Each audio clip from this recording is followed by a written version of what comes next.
उस समय जब हवाई जहाज उतर सकता है तो आज क्यों नहीं? चुनाव तो जीत ही नहीं सकते। क्योंकि आपको एक बात बताऊं, जब हम लोग छोटे थे तो उस समय, आज से 50 साल के पहले की बात बता रहा हूँ, यहाँ श्रीमती इंदिरा गांधी आई थी जो कि हमारे देश की प्रधानमंत्री थी। तो उस समय की स्थिति क्या रही होगी आप? नमस्कार, मैं अवधेश जायसवाल सटीक खबर में आपका स्वागत करता हूं। आज मैं मौजूद हूं छत्तीसगढ़ के सरगुजा में और सरगुजा की स्थिति को बताने का प्रयास करूंगा। सरगुजा संभाग में दरिमा एयरपोर्ट के लिए निरीक्षण व ट्रायल नेताओं के द्वारा बार बार किया जा रहा है। आइए हमारे पास वरिष्ठ समाज सेवी छत्तीसगढ़ के सरगुजा जिले अंबिकापुर से सुजान बीन जी मौजूद हैं। इनसे इस बारे में चर्चा करते हैं। सुजान बीन जी, इस चीज़ में आपको तो खुशी होगी जो कि यहाँ पे सरगुजा संभाग का दरिमा में एयरपोर्ट का निरीक्षण व ट्रायल किया जा रहा है। इस चीज़ को लेकर आपका क्या विचार है? देखिए, खुशी की बात तो मेरे लिए ही नहीं, पूरे हमारे संभाग के लिए है। इसलिए भी है क्योंकि यहाँ से जब यदि हवाई यात्रा शुरू होता है तो यहाँ बहुत सारी संभावनाएं हैं। व्यापार में वृद्धि होगी, लोगों को आने जाने में सुविधा होगा, कई चीज़ें हैं जो कि लोगों को रोजगार के अवसर भी मिलेंगे। तो खुशी की बात तो है। लेकिन जहाँ तक आप बोले कि ट्रायल हो रहा है, तो ये ट्रायल और निरीक्षण जो है आज से नहीं, साल डेढ़ साल से बहुत ज़्यादा बढ़ गया है। जो भी नेता आता है जाता है हवाई जहाज वहाँ दरिमा में देखने के लिए, उसको निरीक्षण करने के लिए। मेरे को आज तक समझ में नहीं आ रहा है कि निरीक्षण क्या करते हैं। मैं आपको एक बात बताऊं, जब हम लोग छोटे थे तो उस समय, आज से 50 साल के पहले की बात बता रहा हूँ, यहाँ श्रीमती इंदिरा गांधी आई थी जो कि हमारे देश की प्रधानमंत्री थी। तो उस समय की स्थिति क्या रही होगी आप सोच सकते हैं। उस समय मैं समझता हूँ कि टेलीफोन भी यदि लगाना पड़ता होता तो सबसे पहले एक्सचेंज में फ़ोन किया जाता था, एक्सचेंज वाला फिर दूसरे को लाइन जोड़ा करता। तो उस स्थिति में, उस समय जब ये हालत थी, उस समय जब हवाई जहाज उतर सकता है तो आज क्यों नहीं? और क्योंकि आज तो बहुत ज़्यादा तकनीक विकसित हो गया है, तो ऐसी स्थिति में नेता लोग क्या जांच करते हैं, क्या निरीक्षण करते हैं, क्या ट्रायल कराते हैं, यह हमारी समझ से बाहर की चीज़। सुजान जी, अभी चुनावी साल है, चुनावी माहौल है, इस चीज़ को लेकर तो नेताओं के मन में कुछ राजनीति तो नहीं है?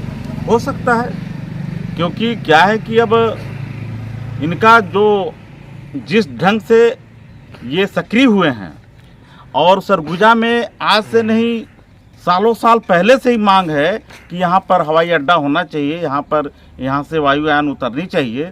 तो ये मांग तो बहुत पुरानी है। तो निश्चित, और आज जो है सरगुजा में इस बात का और ज़्यादा दबाव बना हुआ है कि यहाँ से हवाई यात्रा शुरू होनी चाहिए। तो ये बात निश्चित है कि ये एक चुनावी समय है और इसमें ज़्यादा इनकी सक्रियता बढ़ी से इनकार नहीं किया जा सकता। सुजान जी, यहाँ पे एयरपोर्ट बनने से पहले कांग्रेसियों में खींच तनाव दिखाई दे रहा है। ये तो नहीं कि एयरपोर्ट के बनने के बाद क्या स्थिति होगी, इसके बारे में कुछ कहेंगे? देखिए, यहाँ जो गुटबाजी है उससे तो इनकार नहीं किया जा सकता, लेकिन जो अभी जो तत्कालिक में जो घटना घटी है उसमें प्रशासनिक अधिकारियों की गलती मेरे को लगता है, क्योंकि उन्होंने प्रोटोकॉल का ध्यान नहीं दिया। मैं आज भी देखता हूँ कि जो हमारे अधिकारीगण हैं, यदि ज्ञापन देने जाते हैं तो अधिकारी, आम पब्लिक जब ज्ञापन देने जाते हैं, जनप्रतिनिधिगण, तो अधिकारी बैठे बैठे ज्ञापन लेते हैं, जबकि उनको चाहिए कि प्रोटोकॉल का ख्याल रखते हुए खड़े होकर के कम से कम ज्ञापन लें। क्योंकि कोई व्यक्ति विशेष का नहीं होता, बल्कि समाज के लिए जनप्रतिनिधि संघर्ष करता है, तो उसके लिए सम्मान होना चाहिए कि हाँ भाई, ये जनप्रतिनिधि हैं। तो यहाँ के अधिकारियों को प्रोटोकॉल का ज्ञान नहीं है, उसके कारण इस प्रकार का विगत दिनों जो घटनाएं देखने को मिली, उसमें ये प्रोटोकॉल अधिकारियों की ही गलती है। सुजान बिन जी, आप खुद चुनाव लड़ते हैं माननीय टीएस बाबा के खिलाफ, तो इस चीज में एयरपोर्ट चालू हो जाने के बाद वोट बैंक पर क्या प्रभाव पड़ेगा? देखिए, इस पर कोई प्रभाव नहीं पड़ेगा। पूछिए क्यों? इसलिए क्योंकि जो हवाई यात्री हैं जी, उनकी संख्या मात्र 2-3% ही होगा, 1-2% ही होगा। क्योंकि जो बड़े लोग हैं वही तो हवाई यात्रा करेंगे, और जो छोटे लोग हैं वो तो, उनके लिए तो सड़क चाहिए। तो आज यहाँ की सड़कें इतने ज़्यादा ख़राब हैं कि वो हवाई जहाज़ के लिए तो सोच ही नहीं सकते। ट्रेन की यहाँ समस्या है, सड़कें की समस्या है, तो इस पर कोई असर नहीं पड़ने वाला है। चुनावी वर्ष 2023 इसमें टीएस बाबा के खिलाफ आप लड़ेंगे, इसमें आपके लिए कितना बड़ा चैलेंज आपको लगता है?